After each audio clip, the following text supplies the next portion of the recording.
Good morning बच्चों। आज हमारा निर्धनता का बस चैप्टर ये आज खत्म कर देंगे हम। आज हम देख रहे हैं अंतर्राज्यीय असमानताएं। हमारे देश में बहुत सारे राज्य हमें मालूम है, लेकिन हर राज्य में निर्धनता का जो आंकड़ा है वो अलग अलग है। ऐसा नहीं है कि हर राज्य में एक समान निर्धन लोग हैं, कहीं ज़्यादा है निर्धन तो कहीं पर कम है। ऐसा हमारे देश में है। उड़ीसा, मध्य प्रदेश, बिहार और उत्तर प्रदेश में ग्रामीण निर्धनता के साथ साथ नगरीय निर्धनता भी बहुत ज़्यादा है। यहाँ पर गांव में तो निर्धनता है ही, लेकिन यहाँ पर नगरों में भी निर्धनता है, जैसे उड़ीसा, मध्य प्रदेश, बिहार और उत्तर प्रदेश में। ये कुछ 5 राज्य ऐसे जहाँ पर बहुत ज़्यादा गरीबी है, गांव में भी और शहरों में भी। इसकी तुलना में केरल, महाराष्ट्र, आंध्र प्रदेश, तमिलनाडु, गुजरात, पश्चिम बंगाल में निर्धनता में उल्लेखनीय गिरावट आई। यानी पहले वो भी गरीब थे, लेकिन अभी गिरावट आ गई है। लोगों का मतलब काफ़ी निर्धनता में कमी आई है वहाँ पर। पंजाब और हरियाणा जैसे राज्य उच्च कृषि वृद्धि दर से निर्धनता कम करने में पारंपरिक रूप से सफल है। कृषि के कारण यहाँ पर भी पंजाब और हरियाणा में काफ़ी हद तक निर्धनता कम हो गई है। केरल ने मानव संसाधन विकास पर अधिक ध्यान दिया, यानी मानव पर। हमने सीखा था ना, केरल में बहुत पढ़े लिखे लोग हैं, तो वहाँ पर शिशु मृत्यु दर भी कम है और वहाँ पर निर्धनता भी कम है। पश्चिम बंगाल में भूमि सुधार उपायों से निर्धनता कम करने में सहायता मिली है। आंध्र प्रदेश और तमिलनाडु में अनाज का सार्वजनिक वितरण इसमें सुधार का कारण हो सकता है। अब है वैश्विक निर्धनता परिदृश्य, यानी जैसे हमारे राज्यों में अलग अलग है, ऐसे देश भी आते हैं कि हर देश की निर्धनता का आंकड़ा अलग अलग है।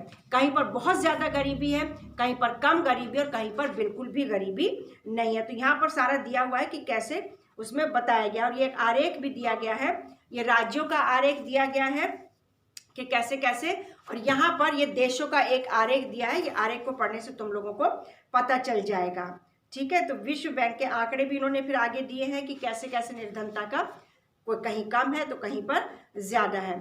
अब निर्धनता के कारण हम देखेंगे। भारत में व्यापक निर्धनता के अनेक कारण हैं। एक ऐतिहासिक कारण ब्रिटिश औपनिवेशिक प्रशासन के दौरान आर्थिक विकास का निम्न स्तर है।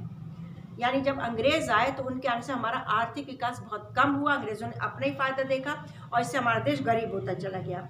औपनिवेशिक सरकार की नीतियों ने पारंपरिक हस्तशिल्पकारी को नष्ट कर दिया और वस्त्र जैसे उद्योगों के विकास को हतोत्साहित किया। तो इस वजह से भी हमारे देश में बहुत ज्यादा निर्धनता हो चुकी थी। सिंचाई और हरित क्रांति के प्रसार से कृषि क्षेत्र में रोजगार के अनेक अवसर सृजित हुए हैं, लेकिन इनका प्रभाव भारत के कुछ भागों तक ही सीमित रहा। यानी पूरे भारत में नहीं हुआ हरित क्रांति का प्रभाव। सार्वजनिक और निजी दोनों क्षेत्रकों ने कुछ रोजगार उपलब्ध कराए, लेकिन ये रोजगार तलाश करने वाले सभी लोगों के लिए पर्याप्त नहीं हो सके। एक तो हमारे देश में जनसंख्या बहुत ज्यादा है और रोजगार उतने हैं नहीं, तो रोजगार कम होने की वजह से और जनसंख्या ज्यादा होने की वजह से निर्धनता, ये भी एक बहुत बड़ा कारण है। उच्च निर्धनता दर की एक और विशेषता आय असमानता रही है। यानी किसी की तो इनकम बहुत ज्यादा है, किसी की इनकम बहुत कम है, तो आय असमानता भी निर्धनता का एक महत्वपूर्ण कारण है।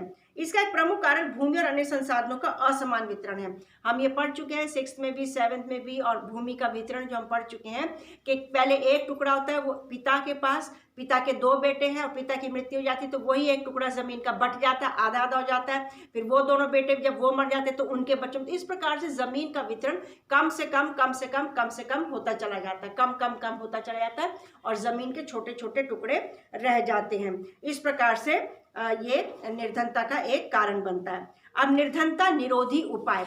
हमारे देश में जितनी भी सरकारें आई हैं, जितने भी मिनिस्टर्स आए हैं, जितने भी नेता लोग आए, सब ने ये कोशिश की कि देश से कैसे भी निर्धनता को दूर किया जाए, कम किया जाए, गरीबी हटाई जाए। तो बहुत सारे प्रोग्राम चलते रहते हैं, निरोधी उपाय चलते रहते हैं।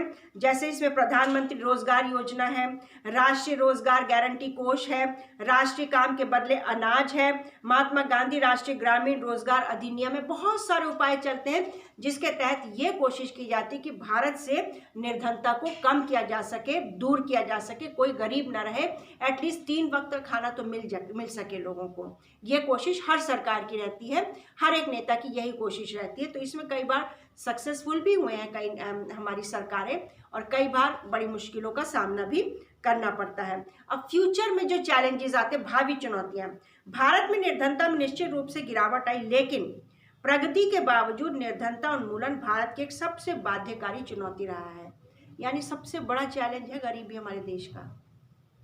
हमारे देश में एक तो पढ़े लिखे लोग कम होते हैं, खासतौर से गाँव में, तो एक बहुत बहुत बड़ा चैलेंज है गरीबी को लेकर के। ग्रामीण और शहरी क्षेत्रों और विभिन्न राज्यों में निर्धनता में व्यापक असमानता है। कुछ सामाजिक और आर्थिक समूह निर्धनता के प्रति अधिक असुरक्षित है, जैसे हमने पढ़ा था शेड्यूल कास्ट है, शेड्यूल ट्राइब्स हैं, महिलाएं हैं, बुजुर्ग हैं, ये लोग कई जो होते हैं हर तरीके से लोग निर्धनता का सामना करते हैं। लोगों के लिए निर्धनता की आधिकारिक परिभाषा उनके केवल एक सीमित भाग पर लागू होती है। यह न्यूनतम जीवन निर्वाह के उचित स्तर की अपेक्षा जीवन निर्वाह के न्यूनतम स्तर के विषय में है। अनेक बुद्धिजीवियों ने इसका समर्थन किया कि निर्धनता की अवधारणा का विस्तार मानव निर्धनता तक कर देना चाहिए। हो सकता है कि बड़ी संख्या में लोग अपना भोजन जुटाने में समर्थ हो, लेकिन क्या उनके पास शिक्षा है, या घर है, या स्वास्थ्य सेवा की सुविधा है, या रोजगार की सुरक्षा है, या आत्मविश्वास है? क्या वे जाति और लिंग आधारित भेदभाव से मुक्त हैं? क्या बाल श्रम की प्रथा अब भी प्रचलित है? ये बहुत से सवाल हमारे सामने खड़े हैं कि सिर्फ 3 वक्त की रोटी ही काफ़ी नहीं है। ये भी सवाल है कि 3 वक्त की रोटी तो सब खा लेते हैं, लेकिन क्या शिक्षित है लोग? क्या स्वास्थ्य सुविधाएं हैं उनके पास? क्या घर है उनके पास? पीने का स्वस्थ पानी है उनके पास? ऐसे बहुत से सवाल हमारे देश में आज भी हैं। आशा है कि हम अगले दशक के अंत तक सभी लोगों को केवल आय के संदर्भ में न्यूनतम आवश्यक आय उपलब्ध करा सकेंगे।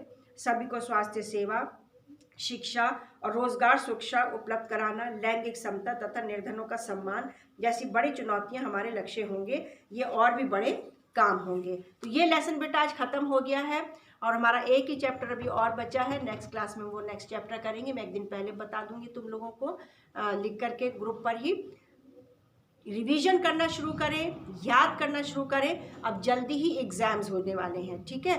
तो ऐसा ना सोचे कि अभी एग्जाम नहीं है तब कर लेंगे, ऐसा नहीं है। अभी से करना शुरू करें, अपनी तैयारी रखें। ऑलमोस्ट सभी सब्जेक्ट्स का कोर्स हो चुका है।